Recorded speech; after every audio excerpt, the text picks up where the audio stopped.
The Panjshir tour was created to support Mountain to Mountain's vision of connecting communities and cultures in their effort to fight for women and girls' rights in conflict regions. In 2009, I learned that women in Afghanistan weren't allowed to ride bikes. That fall, I contacted Shannon Galpin, the first woman to mountain bike there. Her goal was to challenge tolerance of women riding bikes, while also highlighting the beauty and people of this remote area of the world. I asked her, what can I, an 11-year-old American girl, do to help? She said, organize a ride in your community. For 2 years, I've organized rides in my town and in other states, trying to raise more awareness and funds for girls' programs in Afghanistan. Currently, I'm the teen advisor for Mountain to Mountain, and I am helping them develop new programs for at-risk girls around the world. What began with my wanting for all the girls to feel the wind in their hair while bike riding has grown into something so much bigger. Imagine.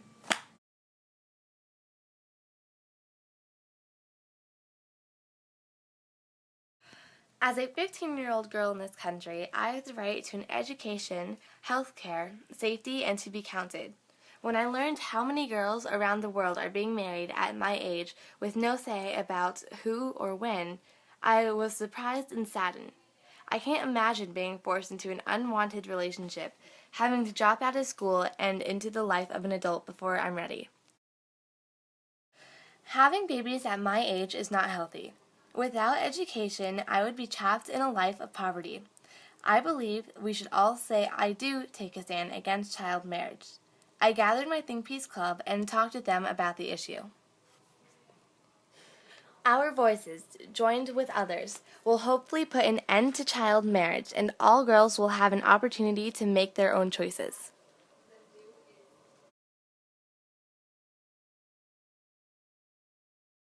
When Think Peace Workshop staged their production of Sadako and the Thousand Paper Cranes in 2010, we had no idea what catastrophic events would hit Sendai, Japan in 2011. I am a student at Odyssey Middle School. We have a sister school, Tokiwagi in Sendai, with whom we have a homestay. During the process of our Sadako production, Think Peace Workshop girls made paper crayons in solidarity with Sadako and girls worldwide. Her message of hope still lives on in an installation of over 500,000 crayons made by students from over 38 countries for Students Rebuild. Think Peace joined in this cause by sending over 2,000 crayons we made at summer camp. I am a student at Odyssey Middle School. We have a sister school, Tokiwagi in Sendai, with whom we have a homestay exchange program. We were saddened by the news of the tsunami. My Think Peace sisters and I decided to make more crayons and send them as a message of hope to send to the girls at Tokiwagi School. In the spring of 2013, the 1 Million Bones Project will lay 1 million bones on the National Mall in Washington, D.C. This social arts initiative is made to incorporate hands-on art making to educate and raise awareness about genocides and atrocities going on around the world this very day. When Think Peace Workshop first learned about this project, we were ready to become a part of the Voice to End Genocide. We became organizers in New York and California for the statewide bones installations and had bone-making events to gear up for these installations. We rallied our friends and family, our school and communities to become a part of the Voice. 1 bone, 1 voice. 1 million bones, 1 million voices. When I first learned about this project, I was very touched, because I cannot imagine in 9 days 800,000 people can be killed for no obvious reason. It's just awful.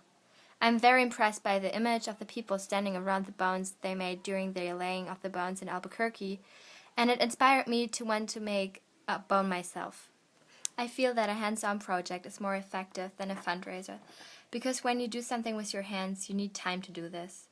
While I was thinking of what bone I would like to make, I needed time to think about the millions of people killed and the reasons why. The bone I chose to make was a rib cage. I made it smaller than an adult-sized one, and this got me thinking too about how many children have been senselessly killed. I felt it much more deeply in my heart because it took time to create it with my hands.